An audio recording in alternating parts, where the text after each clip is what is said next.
This is the second problem that deals with conservative and non-conservative forces. What I'd like for you to do is go back to the previous problem, and I would like for you to write on that previous problem that that was a good example of a conservative, so this would be conservative force. You'll need to write that on there because if you don't, you're going to get confused. Why is it conservative?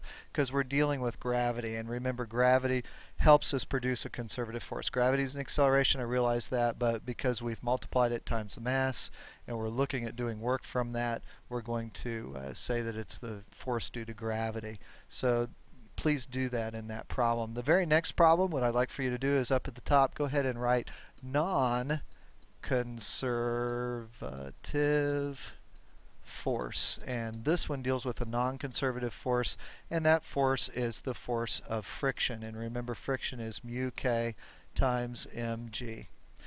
In this problem, we're going looking down. In the last problem, we were looking at the side. Now we are like a fly on the ceiling, and we're looking down, and what you see here is actually the floor itself.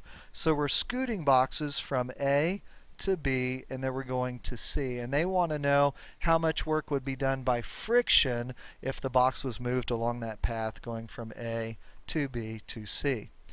So we'll go ahead and use our equation. The work done by friction should be equal to the work done from A to B, and that will be negative mu k, remember that's the coefficient of kinetic friction, times mass times gravity times the distance we go, plus, then we have the next path, and notice that it is also negative mu k m GD. We don't worry about the actual direction here, we just worry about the amount of displacement that we had. So the D here is more displacement than it is a vector that would tell us the actual direction that we're going.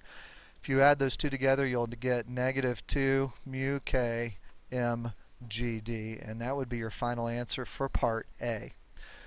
If we were doing conservative, the next part would be really easy, and the next part is part B. They want to know how much work is done by friction when the box is moved along the path A, B, C, D, A. So we're starting at A, going to B, then going to C, going to D, and back to A.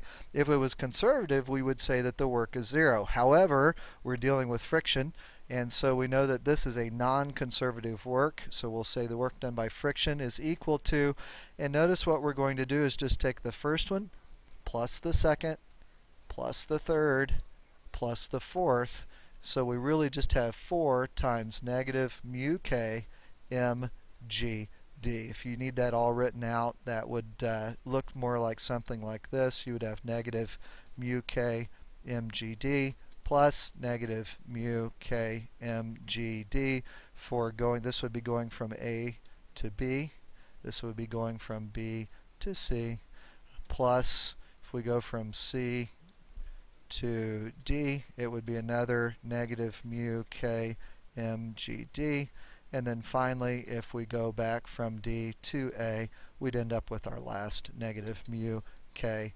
mgd, and that's for those theorists that love to see the whole thing.